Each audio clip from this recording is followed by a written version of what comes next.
सरस्वती नमस्तुभ्यं वरदे कामरूपिणि विद्यारंभं करिष्यामि सिद्धिर्भवतु मे सदा श्रुतिस्मृतिपुराणानाम् आलयं करुणालयं नमामि भगवत्पादं शङ्करं लोकशङ्करं पुराणन्यायमीमांसा धर्मशास्त्राङ्गमिश्रिताः वेदाः स्थानानि विद्यानां धर्मस्य च चतुर्दश आयुर्वेदो धनुर्वेदो गान्धर्वश्चैव ते त्रयः अर्थशास्त्रं चतुर्थं तु विद्याः अष्टादशैव ताः। ओम शांति शांति शांति।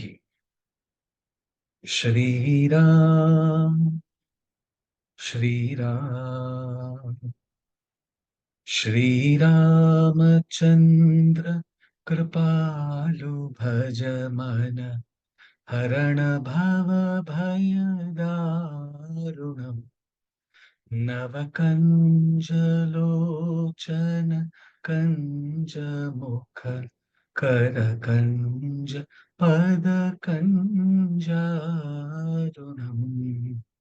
श्रीराम श्रीराम कंदर्प गणित अमित छवि नवनील नीरद सुंदरम पटपीत मानव तडित रुचि शुचि नौमि जनक सुतावरम श्रीरामचंद्र कृपालु भज मन हरण भव भयदारुणम् नवकंजलोचन कंजमुख करकंज पदकंजारुणम् श्रीराम श्रीराम। जय सिया राम, जय Shri Ram. Namaste. I welcome everyone who has joined us today for Rama, Rama, Rama, the resonance, a countdown to Ayodhya from the 10th to the 21st of January 2024 between 9 and 9:30 p.m. IST, brought to you by IndicA. A few words first about IndicA. We are an institute for Indian knowledge systems. We envision the well-being of all beings. We believe the wisdom of Indic heritage fosters health, happiness, and harmony for humanity. We have a twofold mission for advancing IKS, as in Indian knowledge systems. We offer unique, authentic, and immersive learning experiences. We enable leaders to fulfill their potential, passion, and purpose. That is IndicA's vision, the vision of our founder, Hari Kiran Vatlamani Garu. Rama Rama Rama is a series that has been put together by multiple centers at IndicA. The centers at IndicA that are listed now on the screen. You can access them on our website. Starting Jan 10th, this series began with IndicA Center for Bhasha Studies, presenting Rāmāyaṇa across bhashas on the 10th and 11th. That was followed by a two-part talk on Adhyatma Rāmāyaṇa, brought to you by IndicA Moksha by Swamini Swatma Vidyananda. Institute of Indic Wisdom then presented Rāmāyaṇa and the षड् Kama, Krodha, Lobha, Moha, Mada, and Matsarya, which was a conversation between Shri Ajay Vishwanath ji and Shri Radha Krishnan ji. That was followed by a talk by Dr. Prasad Kaipa on awakening Rama within. How do we adopt best practices of Sri Rama in our lives? That was then followed by a storyteller's take on the Sutra of the Crown from Valmiki to Southeast Asia by Vikram Sridhar, which was brought to you by IndicA Center for Soft Power, followed by Lullabies to Baby Rama by Madhuvanti Badrinath and Dr. Rama Kaushalya. Today is the first of a two-part talk on Dharma in Ramayana, brought to you by IndicA's Center for Jurisprudence Studies. This would be followed by a talk by Dr. Vasant Kumar M. Bhatt on the 20th, and finally on the 21st by Sri Sri Abhinava Shankara Bharati Mahaswamiji. This is the schedule. Now coming to Dharma in Ramayana, brought to you by IndicA's Center for Jurisprudence Studies. This two-part talk will focus on some of the close to 1,000 references to Dharma in the critical edition of the Valmiki Ramayana and more. I'll get to the and more in a bit. A couple of sentences about IndicA's Center for Jurisprudence Studies. We seek to make Indic knowledge systems relevant in the field of contemporary law and practice. We seek to build a global ecosystem of institutions and intellectuals committed to Shastras, law, and justice. We organize talks, workshops, seminars, and conferences. Dharma in Ramayana. Like I said, the focus is on close to some of the references, close to 1,000 that are in the critical edition of the Valmiki Ramayana, along with demonstration of a source-based critical engagement with views of a credentialed and influential Indologist, who also happened to be the former chair of the World Sanskrit Conference.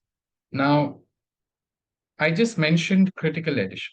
What exactly is a critical edition? For those who might not know, if you ask this question to ChatGPT, this is the answer one would read. A critical edition of a text is a scholarly version of a work that aims to present the most accurate and reliable representation of the original text. It typically involves a meticulous examination of various manuscript sources, early printed editions, and other relevant materials associated with the text. The goal is to produce a carefully edited version that reflects the author's intentions as closely as possible. Critical editions are common in fields such as literary studies, classical studies, and historical research. They often include extensive annotations, footnotes, and scholarly apparatus to provide context, explain variant readings, and offer insights into editorial decisions made by the editor. The process of creating a critical edition involves comparing different versions of the text, identifying errors or discrepancies, and making informed decisions about which readings are most likely to be accurate. Scholars may also consider historical and cultural context, authorial intentions, and other factors in their editorial choices. Overall, critical editions play a crucial role in preserving and interpreting significant literary and historical works, providing researchers, students, and general readers with reliable and carefully curated versions of texts from the past. Now, to this, I would like to add 3 points that Bard provided as additional points to consider. Not only the original, even the best critical edition may not perfectly represent the author's original manuscript. Some elements like spelling or punctuation may be modernized for easier reading. There are different types of critical editions. They can vary in their approach depending on the nature of the text and the editor's goals. Some editions focus on reconstructing the author's intended meaning, while others may prioritize preserving historical variations. Finally, critical editions are essential tools for researchers and anyone who wants to gain a deeper understanding of a text. They provide access to different versions of the text, detailed explanations, and valuable insights from the editor. Now, with this as the background, the first critical edition of the Valmiki Ramayana was published by the Oriental Institute, Baroda. The Balakanda, which was the first volume, the first book of the Valmiki Ramayana, they've called it the National Epic of India, was published in 1960, followed by the Ayodhya Kanda, the second book of the Valmiki Ramayana, in 1962. Thereafter, the Aranya Kanda, the third book, in 1963. In 1965, the Kishkindha Kanda, which was followed by the Sundara Kanda in 1966. Then the Yuddha Kanda in 1971. And finally, in 1975, the Uttara Kanda. Since the Uttarakanda is mentioned over here, I would like to bring to anyone who is interested, particularly in the history of this particular Kanda, a recent talk, a conversation with Dr. R. Rangan, who, in my little experience, is undoubtedly amongst the foremost experts, traditional experts on the Valmiki Ramayana.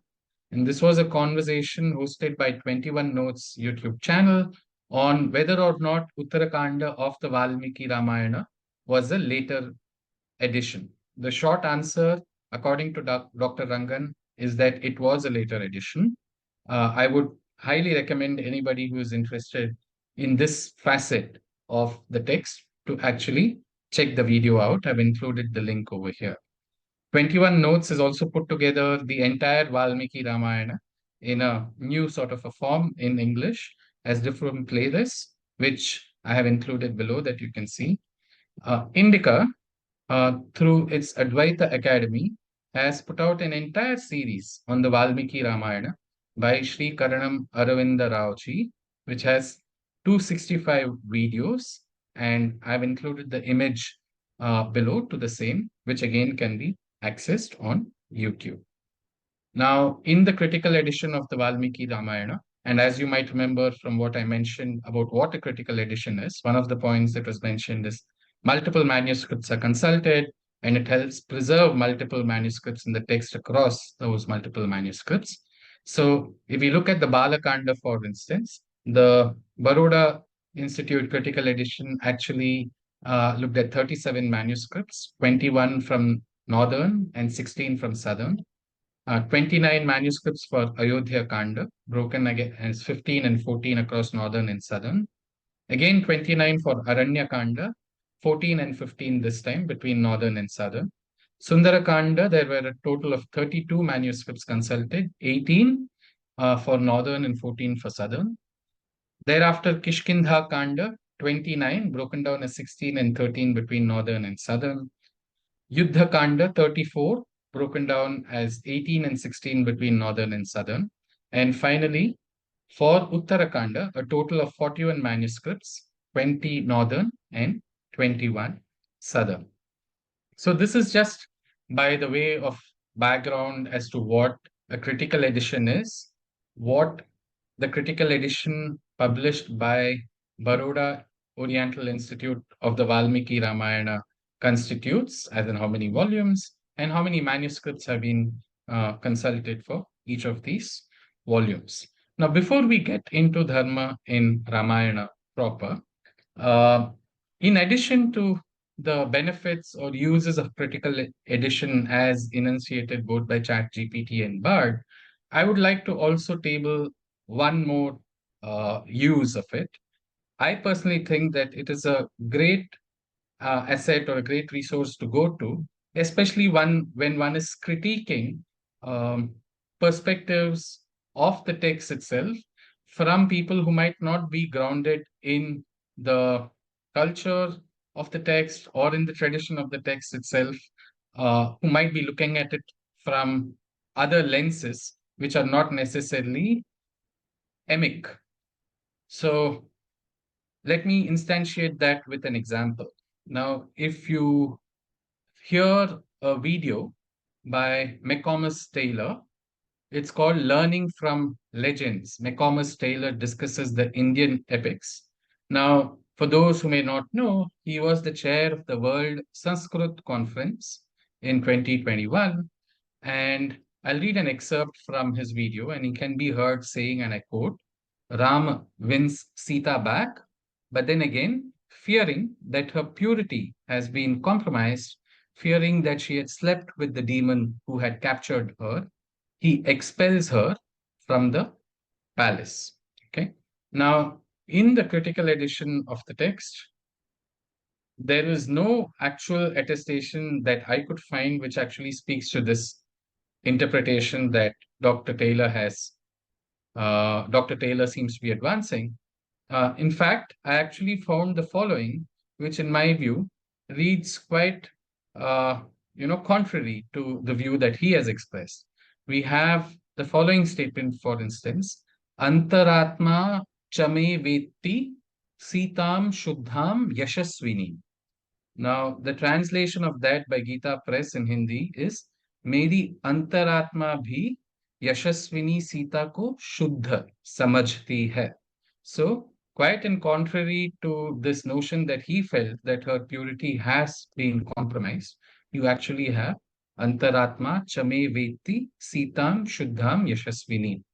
Now, when one finds an attestation like this from the critical edition of the text itself, it cannot be shot down as saying, oh, this is from X variation or from Y source of the text or some other manuscript.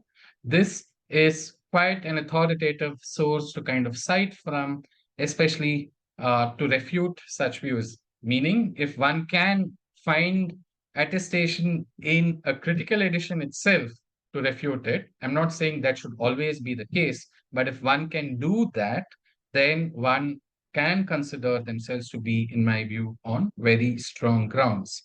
I'm mentioning this as just one example to say that it is important for us to use the critical edition in a way in which that actually serves the tradition's purpose as well. With that as the background, now Dharma in the critical edition of the Valmiki Rāmāyaṇa. Now, as far as I could search across the 7 kandas of the critical edition, I could find a total of 979 references at least.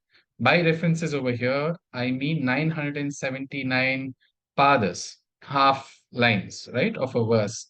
979 of them attest the string dharma. So what you see on the screen right now, this is just for you to get a quick glimpse of them. These are all the 979 references that I'm running through right now. Obviously, I don't expect you to read it or to decipher them, but it's just to say that this is the background to where I'm coming from. So there might be more that I might have missed, but there are at least 979.